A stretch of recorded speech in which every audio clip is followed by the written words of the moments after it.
നമസ്കാരം.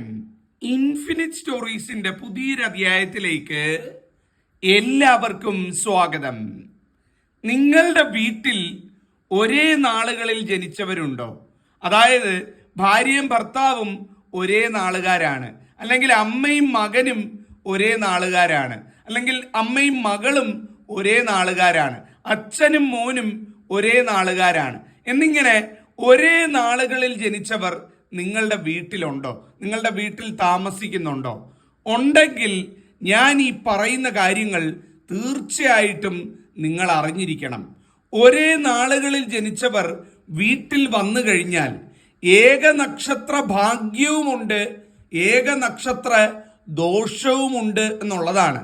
അതായത് ചില ബന്ധങ്ങൾ അല്ലെങ്കിൽ ചില നക്ഷത്രങ്ങൾ വീട്ടിൽ ഒരുപോലെ വരുന്നത് നല്ല ഭാഗ്യമാണ്.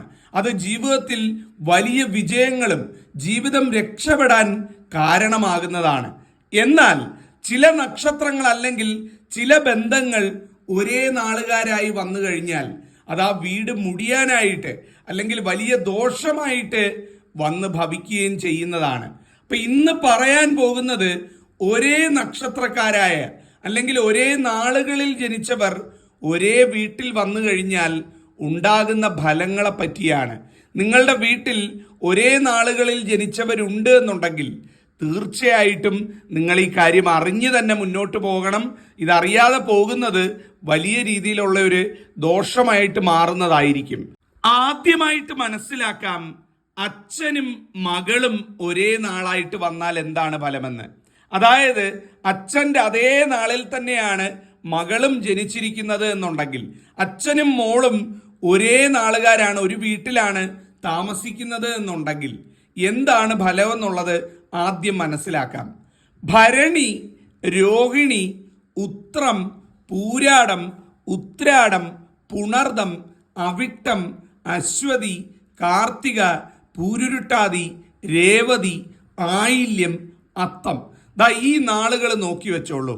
ഈ നാളുകളിൽ ഏതെങ്കിലും ഒരു നാളാണ് അച്ഛനും മോളും ഇതേ പറയുന്ന ഒരേ നാളാണ് എന്നുണ്ടെങ്കിൽ അവരൊരേ വീട്ടിൽ താമസിക്കുന്നത് പരസ്പരം ദോഷം പ്രദാനം ചെയ്യുമെന്നാണ് പറയുന്നത്. അച്ഛനും മകൾക്കും സൗഭാഗ്യമല്ല ദൗർഭാഗ്യമാണ് ഫലം എന്ന് പറയുന്നത്. പ്രത്യേകിച്ചും മകളാൽ പിതാവിന് ചില ദോഷങ്ങളൊക്കെ വരാനായിട്ടുള്ള സാധ്യത ഉണ്ടെന്നാണ് കരുതപ്പെടുന്നത്. അതായത് അച്ഛനും മകളും ഈ പറയുന്ന നക്ഷത്രങ്ങളിൽ ഒരേ നാളായിട്ട് വന്നു കഴിഞ്ഞാൽ ഏക നക്ഷത്ര ദോഷം ഇവർക്കുണ്ടായിരിക്കും എന്നുള്ളതാണ്. ആ ദോഷം വരാതിരിക്കാനായിട്ട് ഏറ്റവും കുറഞ്ഞത് 3 മാസത്തിൽ ഒരിക്കലെങ്കിലും നിങ്ങളുടെ വീട്ടിനടുത്ത് ഭദ്രകാളി ക്ഷേത്രം ഉണ്ട് എന്നുണ്ടെങ്കിൽ ആ ഭദ്രകാളി ക്ഷേത്രത്തിൽ അച്ഛൻ്റെയും മകളുടെയും പേരും നാളും പറഞ്ഞു കൊടുത്ത് രക്തപുഷ്പാഞ്ജലി കഴിപ്പിക്കണം. ഓരോ 3 മാസം കൂടുമ്പോഴും ഈ രക്തപുഷ്പാഞ്ജലി കഴിപ്പിക്കണം. ഇവർ രണ്ടുപേരും ഒരു കൂരയ്ക്കടിയിൽ അല്ലെങ്കിൽ ഒരു വീട്ടിൽ താമസിക്കുന്നിടത്തോളം കാലം ഇത് ചെയ്യണം. ഇത് ചെയ്ത് മുന്നോട്ട് പോയെങ്കിലേ ഈ ഏക നക്ഷത്ര ദോഷം ഇല്ലാതിരിക്കുകയുള്ളൂ എന്നുള്ളതാണ്. അപ്പൊ അച്ഛനും മകളും ഒരേ നാളായിട്ട് വന്ന് ഒരു വീട്ടിൽ വന്നു കഴിഞ്ഞാൽ ഈ നക്ഷത്രങ്ങളാണ് എന്നുണ്ടെങ്കിൽ അത് ദോഷമാണ്. മറ്റു നക്ഷത്രക്കാർ പേടിക്കേണ്ട, ദോഷമില്ല എന്നുള്ളതാണ്. ഇനി അച്ഛനും മകനും ഒരേ നക്ഷത്രക്കാരായിട്ട് വരികയാണ്, ഒരു വീട്ടിൽ താമസിക്കുകയാണ്, മോനും അച്ഛനും ഒരേ നാളാണെന്നിരിക്കട്ടെ. അങ്ങനെയാണ് എന്നുണ്ടെങ്കിൽ സൗഭാഗ്യമാണെന്നാണ് പറയുന്നത്. അതായത് ഏക നക്ഷത്ര ഭാഗ്യം മകന് കൈവരുമെന്നാണ് പറയുന്നത്. അച്ഛനും നല്ലതാണ്, മകനും നല്ലതാണ്. അച്ഛനും മോനും ഒരേ നാളുകാരായിട്ട് നിങ്ങളുടെ വീട്ടിലുണ്ട് എന്നുണ്ടെങ്കിൽ അതിന് ഏത് നക്ഷത്രമായാലും രണ്ടുപേർക്കും നല്ലതാണെന്നാണ് പറയുന്നത്. പരസ്പരം ഭാഗ്യം കൊണ്ടുവരും. പ്രത്യേകിച്ചും മകന് ഒരു പടി കൂടുതൽ നല്ലതാണ്, ഭാഗ്യമാണ്. ഏക നക്ഷത്ര ഭാഗ്യം ലഭിക്കുകയും ജീവിതത്തിൽ ഉയർച്ചയും വഴിത്തിരിവുകളും ഒക്കെ ഉണ്ടാവുകയും ചെയ്യുന്നതുമായിരിക്കും. അപ്പം അച്ഛനും മകനും വന്നാൽ ഭാഗ്യമാണെന്നതും മനസ്സിലാക്കുക. ഇനി ഭാര്യയും ഭർത്താവും ഒരേ നാളുകാരാണെങ്കിലോ? ജാതകമൊക്കെ നോക്കിയായിരിക്കും കല്യാണം കഴിക്കുന്നത്.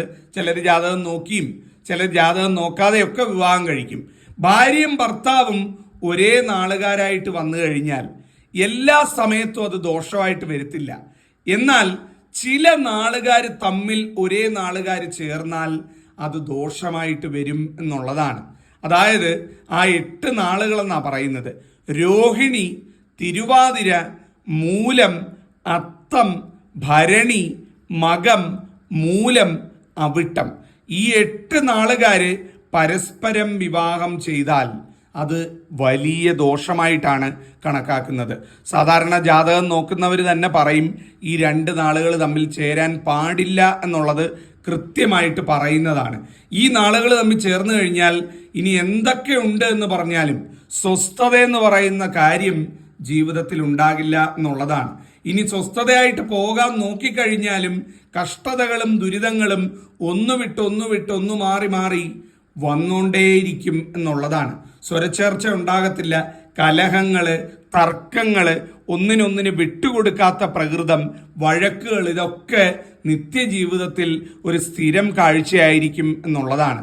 അതുകൊണ്ട് ഈ പറയുന്ന 8 നാളുകൾ രോഹിണി, തിരുവാതിര, മൂലം, അത്തം, ഭരണി, മകം, മൂലം, അവിട്ടം, ഈ നാളുകൾ പരസ്പരം വിവാഹം കഴിച്ചിട്ടുണ്ടെങ്കിൽ അത് ഈ ഏക നക്ഷത്ര ദോഷത്തിന് ബാധകമാണെന്ന് മനസ്സിലാക്കുക. മറ്റു നാളുകാർക്ക് കുഴപ്പമില്ല, ഈ നാളുകാർക്കാണ് വിഷയമുള്ളത് എന്ന് പറയുന്നത്.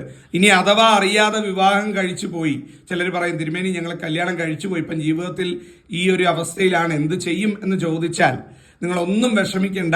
നിങ്ങളുടെ വീട്ടിനടുത്ത് ഉമാമഹേശ്വര ക്ഷേത്രം, അതായത് ശിവനും പാർവതിയും പ്രതിഷ്ഠിക്കപ്പെട്ടിരിക്കുന്ന ഉമാമഹേശ്വര ക്ഷേത്രം ഉണ്ട് എന്നുണ്ടെങ്കിൽ ആ ഉമാമഹേശ്വര ക്ഷേത്രത്തിൽ 3 മാസത്തിലൊരിക്കൽ, ഞാൻ എല്ലാ മാസവും പോലും വേണമെന്ന് പറയുന്നില്ല, 3 മാസത്തിലൊരിക്കൽ പോയി ഭഗവാന് അവിടെ ഒരു ഐക്യമത്യ പുഷ്പാഞ്ജലി നടത്തുക.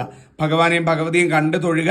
ഐക്യമത്യ പുഷ്പാഞ്ജലി ഈ പറയുന്ന ഉമാമഹേശ്വര ക്ഷേത്രത്തിൽ 3 മാസത്തിലൊരിക്കൽ, അങ്ങനെ ഒരു വർഷം എന്ന് പറയുമ്പം 4 തവണ നടത്തുക. സകല ദോഷങ്ങളും മാറും. ഈ ഉമാമഹേശ്വരന്മാരുടെ അനുഗ്രഹത്താൽ നിങ്ങളുടെ ജീവിതത്തിലെ ഈ പ്രശ്നങ്ങളൊക്കെ മാറി ഏകനക്ഷത്ര ദോഷം പമ്പ കടക്കുന്നതായിരിക്കും. അതാണ് ഭാര്യയും ഭർത്താവും ഒരേ നാളുകാരായാലുള്ള ഫലം. ഇനി സഹോദരങ്ങൾ ഒരേ നാളുകാരായാലോ, അതായത് മക്കള് ഒരേ നാളുകാരായിട്ട് വന്നു കഴിഞ്ഞാൽ, അതായത് ചിലപ്പോൾ ഇരട്ടകളായിരിക്കാം, അതല്ലെങ്കിൽ ചേട്ടനും അനിയനും ആയിരിക്കാം, ഒരേ വീട്ടിൽ ഒരേ നാളുകളിൽ ജനിക്കുന്നവരുണ്ടാകും. അങ്ങനെ വന്നു കഴിഞ്ഞു കഴിഞ്ഞാൽ പൊതുവെ ഇളയവനാണ് അതിൻ്റെ ദോഷമെന്നാണ് പറയുന്നത്. എല്ലാ നക്ഷത്രത്തിലും ആ ദോഷം ഇല്ലതാനും. ചില നക്ഷത്രങ്ങളിലാണ് ആ ദോഷം കിടക്കുന്നത്.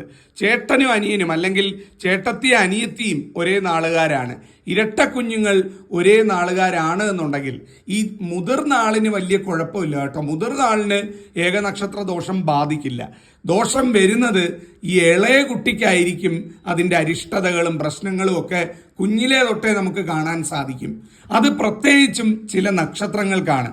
എടുത്തു പറഞ്ഞു കഴിഞ്ഞാൽ പുണർദം, പൂയം, മകയിരം, മൂലം, തൃക്കേട്ട, രേവതി, ഉത്രാടം, അവിട്ടം, ഈ നാളുകാരൊക്കെ ഈ പറയുന്ന കണക്ക് സഹോദരന്മാരായിട്ട് വന്നു കഴിഞ്ഞാൽ, കാർത്തിക നക്ഷത്രം ഉണ്ട് കേട്ടോ, വിട്ടുപോയതാണ് കാർത്തിക നക്ഷത്രം. ഇവർക്കൊക്കെ ഈ പറയുന്ന ചേട്ടത്തി അനിയത്തി അല്ലെങ്കിൽ ചേട്ടൻ അനിയൻ ഒരേ നാളുകാരായിട്ട് വന്നു കഴിഞ്ഞാൽ ഇളയ കുട്ടിക്ക് ഏക നക്ഷത്ര ദോഷം ബാധിക്കുന്നതാണ്. ഇവരും ഒരൊറ്റ കാര്യം ചെയ്താൽ മതി. നിങ്ങളുടെ വീട്ടിനടുത്ത് ശിവക്ഷേത്രം ഉണ്ട് എന്നുണ്ടെങ്കിൽ 3 മാസത്തിലൊരിക്കലെങ്കിലും ആ ശിവക്ഷേത്രത്തിൽ ആയുർ സൂക്ത പുഷ്പാഞ്ജലി എന്നൊരു പുഷ്പാഞ്ജലി ഉണ്ട്. അത് നടത്തി ശിവനച്ഛനെ തൊഴുത് പ്രാർത്ഥിക്കുക. ഒരു ദോഷവും ഏൽക്കില്ല. ഇളയ കുട്ടിയുടെ പേരും നാളും പറഞ്ഞു കൊടുത്താണ് നടത്തേണ്ടത്. അങ്ങനെ നടത്തി കഴിഞ്ഞാൽ ഇളയ കുട്ടിയുടെ ഈ പറയുന്ന ഏകനക്ഷത്ര ദോഷം ഒഴിവായി പോകുന്നതായിരിക്കും. അപ്പൊ അമ്മമാരൊക്കെ ഉണ്ടെങ്കിൽ ഒന്ന് ശ്രദ്ധിക്കുക. ആ മക്കൾ 2 പേര് ഒരേ നാളുകാരാണ്, ചേട്ടത്തിയും അനിയത്തിയും, അല്ലെങ്കിൽ സഹോദരനും സഹോദരിയും ഒരേ നാളുകാരാണ്, അങ്ങനെയൊക്കെ വരികയാണെന്നുണ്ടെങ്കിൽ ഞാൻ ഈ പറഞ്ഞ കണക്ക് ചെയ്താൽ മതി. ഈ നാളുകാർ, ഞാൻ എടുത്തു പറഞ്ഞ നാളുകാർ പ്രത്യേകം ശ്രദ്ധിക്കേണ്ടതാണ്. ഇനി അമ്മയും മകനും ഒരേ നാളുകാരാണെങ്കിലോ, അമ്മയും മകനും അങ്ങനെയും വരാം അല്ലേ. അമ്മയും മോനും ഒരേ നാളുകാരാണ് എന്നുണ്ടെങ്കിൽ അത് സൗഭാഗ്യമെന്നാണ് പറയുന്നത്. അമ്മയും മോനും ഒരേ നാളുകാരായിട്ട് വരുന്നത് ഏകനക്ഷത്ര ഭാഗ്യമാണ് കൊണ്ടുവരുന്നത്, അല്ലാതെ ഏകനക്ഷത്ര ദോഷമല്ല. ഏതെങ്കിലും വീടുകളിൽ, ഈ വീഡിയോ കാണുന്നവരുടെ വീടുകളിൽ അമ്മയും മോനും ഒരേ നാളുകാരാണ് എന്നുണ്ടെങ്കിൽ നിങ്ങൾ മനസ്സിലാക്കുക, അത് ആ കുടുംബത്തിന് ഏറ്റവും ഐശ്വര്യമാണ്. അമ്മയും മോനും ആ വീടിന് എല്ലാ രീതിയിലും ഭാഗ്യം പ്രദാനം ചെയ്യുന്നു എന്നുള്ളതാണ്. എന്നാൽ അമ്മയും മോളും ഒരേ നാളുകാരാണെങ്കിലോ, അമ്മയും മോളും ഒരേ നാളുകാരായിട്ട് വന്നു കഴിഞ്ഞാൽ അത് ഏകനക്ഷത്ര ദോഷം കൊണ്ടുവരും. ഏതൊക്കെ നാളുകാരാണ് എന്ന് ചോദിച്ചാൽ അനിഴം, പൂരാടം, ഉത്രട്ടാതി, പുണർദം, അവിട്ടം, മകയിരം, രേവതി, തൃക്കേട്ട, മൂലം, തിരുവാതിര, ചിത്തിര, പൂരം. ഈ പറയുന്ന നാളുകാര് അമ്മയും മോളും ഒരേ നാളുകാരായിട്ട് വന്നാൽ ഏകനക്ഷത്ര ദോഷം ഉറപ്പായിട്ടുള്ള കാര്യമാണ്. ഇവർ ഒരേ വീട്ടിൽ താമസിക്കുന്നിടത്തോളം കാലം ആ ഏകനക്ഷത്ര ദോഷം വീടിനും വീട്ടിലുള്ളവർക്കും ഒക്കെ അതിങ്ങനെ കറങ്ങിയടിക്കുന്ന ഒരവസ്ഥ ഉണ്ടായിരിക്കുന്നതാണ്.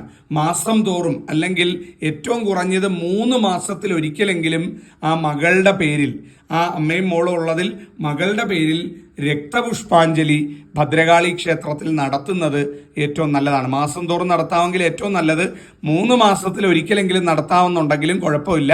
അങ്ങനെയാണെന്നുണ്ടെങ്കിലും അത് നടത്തുക, നടത്തി മുന്നോട്ട് പോയി ദോഷങ്ങൾ ഒഴിവാക്കുക എന്നുള്ളതാണ്.